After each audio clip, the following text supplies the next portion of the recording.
It's very interesting, and it's extremely varied. We were talking about this earlier today. When you read these, for instance, the Gospel of Thomas is older than Luke or Matthew, and it contains a whole bunch of stories called infancy stories, stories of Christ as a child and young man. They are the weirdest stories. And what does this word weird mean? It means that they have a strange vibration about them. And it is that strange vibration that caused them to be excluded from the canonical books. For instance, as an example, in the Gospel of Thomas, there's a story, since you happen to ask. Oh, I don't have it here. Well, anyway, it's a story about Christ as a young child in which several times he just zaps people dead who get in his way. There's another story in the Gospel according to Philip where Christ, he and the apostles are going or moving from one town to another, and he becomes hungry.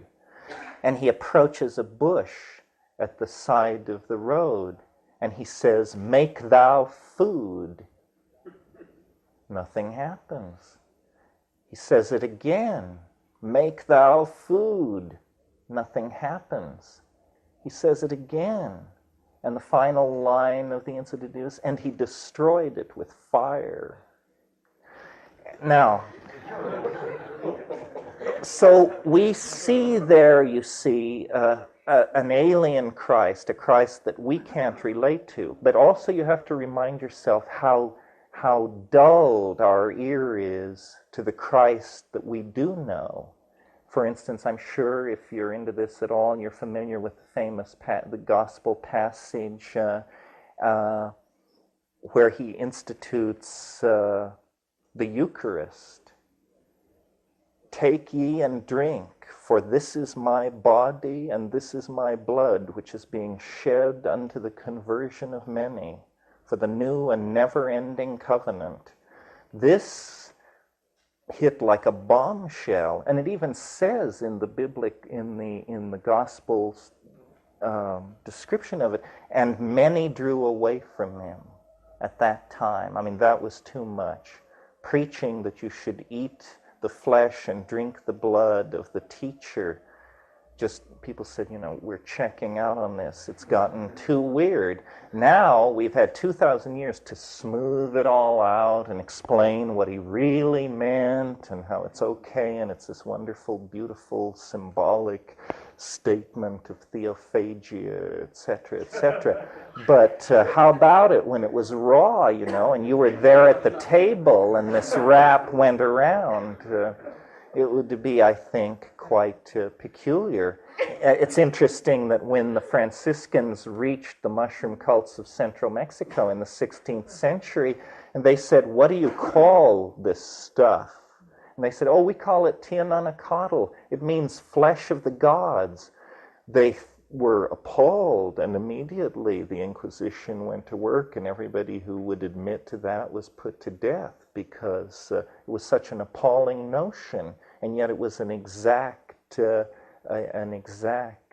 formulation of the Eucharistic mystery.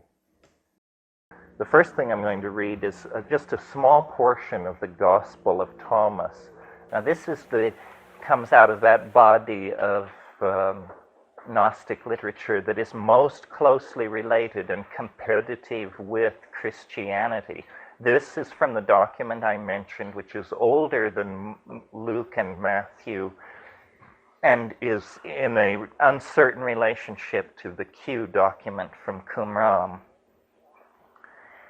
The stories of Thomas the Israelite, the philosopher, concerning the works of the childhood of the Lord.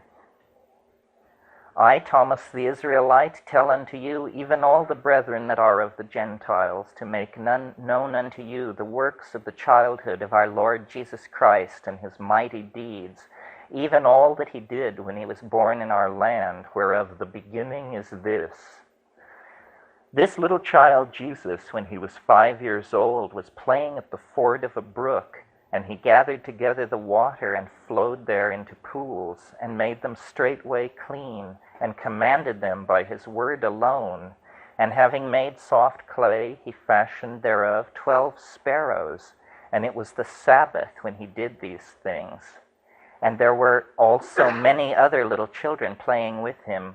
And a certain Jew, when he saw what Jesus did, playing upon the Sabbath day, departed straightway and told his father Joseph, Lo, thy child is at the brook, and he hath taken clay and fashioned 12 little birds, and hath polluted the Sabbath day.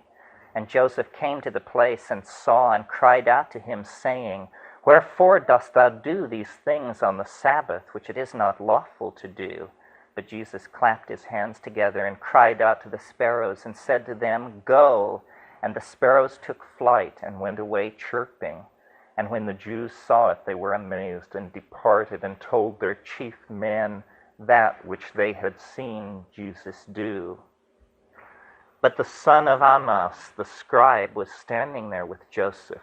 And he took a branch of a willow and dispersed the waters which Jesus had gathered together. And when Jesus saw what was done, he was wroth, and said unto him, O evil, ungodly, and foolish one, what hurt did the pools and the waters do thee?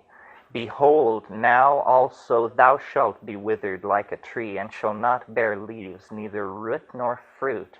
And straightway that lad withered up wholly. But Jesus departed and went unto Joseph's house. But the parents of him that was withered took him up, bewailing his youth, and brought him to Jesus, and accursed him, For that thou hast such a child, which doeth such deeds. And it goes on. Eventually he straightens the guy out, but not before he zaps 2 more people dead. So it's an example of you see, what the patristic fathers did was they gathered together all of this literature, and they had a set of ethics that they wanted to canonize. And so they eliminated everything which did not fit with that.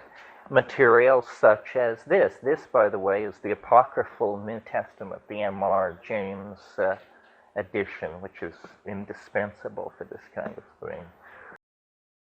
There is enough material to suggest that Christ was someone's follower, and that what he was saying had been said a generation earlier by someone else of whom we have no trace. And, this is hot, hot stuff, because it just cannot be that way if you're Orthodox. And, but anyway, this was what Dick felt about Pike, whom he knew very well. And the Transmigration or Transformation of Timothy Archer is an excellent book to read to see how modern churchmen have dealt with this. It's scandalous that the Nag Hammadi library is not more widely discussed, because it represents the strongest doctrinal challenge to Christianity in its history.